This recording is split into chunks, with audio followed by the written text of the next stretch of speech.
ওম নমঃ শিবায়। আগামী 28শে নভেম্বর শনি মহারাজ মীন রাশিতে বক্র থেকে মার্গী গতিতে গোচর করবেন।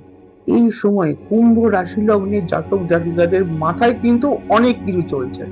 মানে কোনো কিছু নিয়ে কি করে করব, কি না করব, কি পেতে পারি, কি পাবো, কি পাবো না, কিভাবে আমি এগোবো, মাথায় কিন্তু অনেক কিছু এখন চলছে।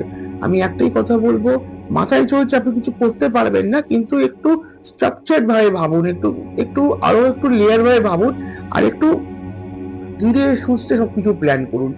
খুব তাড়াতাড়ি প্ল্যান করলে কিন্তু যে বিশাল তাড়াতাড়ি সব জিনিস হয়ে গেল, এটা কিন্তু নয়।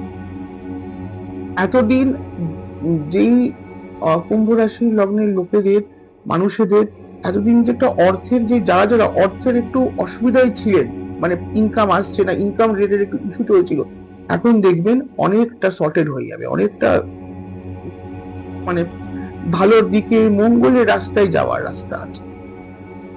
শারীরিক ভাবেও একটা শুভ যোগ দেখা যাচ্ছে, ভ্রমণ যোগে অনেক শুভ। আপনাদের যোগাযোগ, যারা সেলস লাইনে আছেন তাদের কিন্তু এবার কিন্তু যে যোগাযোগটা কিছুদিন জন্য বন্ধ হয়ে গেছিল, যারা স্ট্রাগল করছেন তাদের কিন্তু স্ট্রাগলের থেকে একটু মুক্তির রাস্তা, একটু মুক্তির পথ দেখতে পারেন।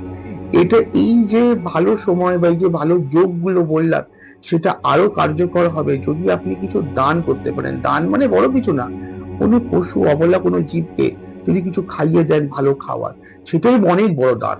ওম নমঃ শিবায়।